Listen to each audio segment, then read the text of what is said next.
Well, good morning, good afternoon, and good evening, wherever you're listening around the world. A very warm welcome from London in the UK. Here is today's news in electric cars and sustainable transport.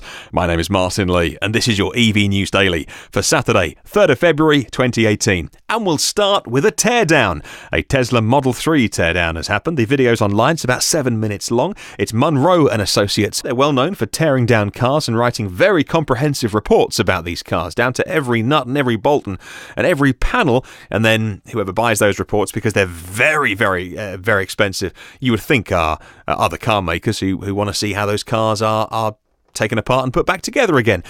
This video is pretty well loaded with language against Tesla. The very first sentence that we hear is, "This is a miserable job."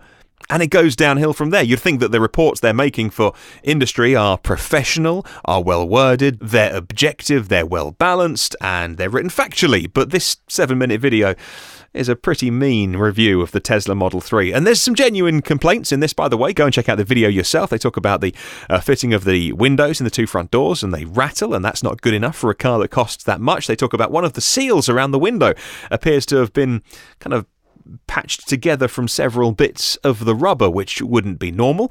Then they have other concerns as well, which are pretty subjective, like the gentleman doing the review, the CEO of Munro & Associates, has broken his left hand in a car accident, so he complains that they criticise the Tesla for needing two hands to open the door, and that's not true. He also really has a go at the car for the fact that there is an emergency mechanical door opening on the driver's door, in the front doors, and he keeps pulling that. Well, that's because he can't use the car.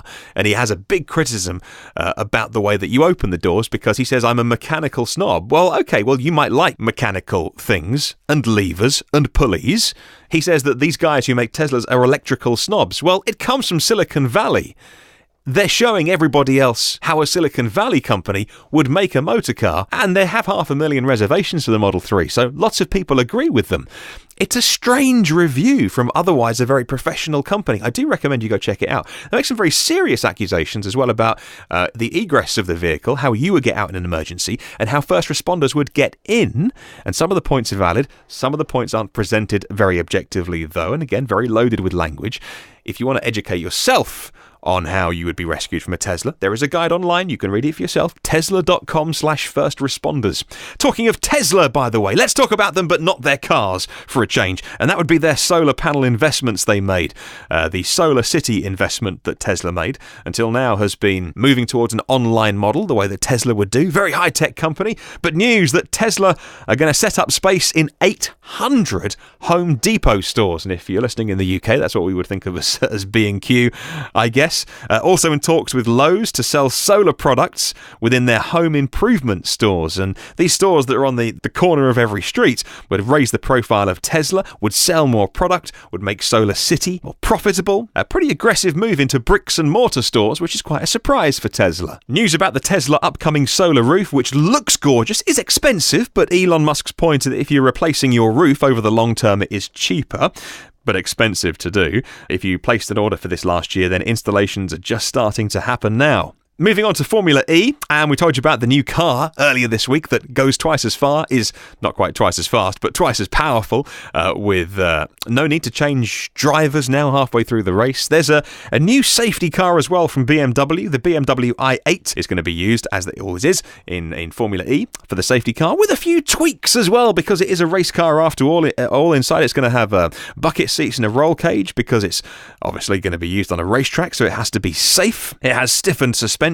And the biggest change is one that you can't see due to the partnership with Qualcomm and their wireless charging. The BMW i8 will be using wireless charging at the races, so they will park the safety car over the induction pad so that it's ready to go. You know, plugging in isn't really a hardship. Of course, just driving over your induction pad is even easier, but that's what they'll be doing thanks to the Qualcomm partnership at Formula E.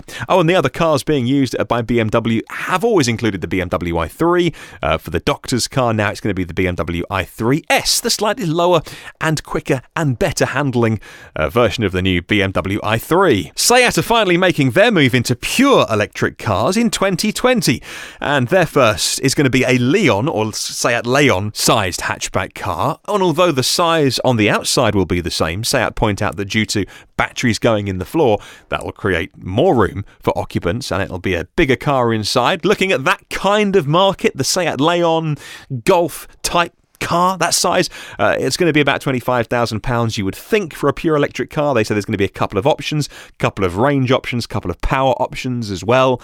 That's about $35,000, so that's putting that up against the new Nissan Leaf at the top end and the very low end of the Tesla Model 3. And finally, a mention for Toyota. And we saw yesterday on Twitter that Toyota were putting out a congratulatory tweet to themselves for how many cars they've sold. This was their official corporate account, Toyota Motor Corp, on Twitter, and they say this: "Thank you to our customers for believing in electrification. Toyota sells 1.5 million electrified vehicles worldwide in 2017, 3 years ahead of our 2020 target, making progress in #Environmental Challenge 2050.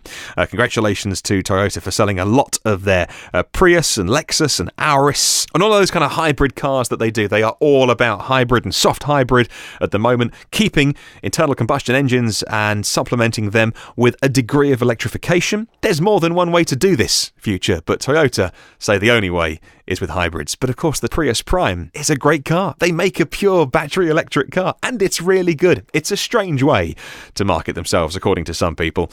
Well, thank you so much for listening today. I hope you've enjoyed today's podcast. We'd love to spread the word about electric cars, so please do share this with at least one person who might be interested. Just a reminder, you can listen to all of our previous podcasts on iTunes now.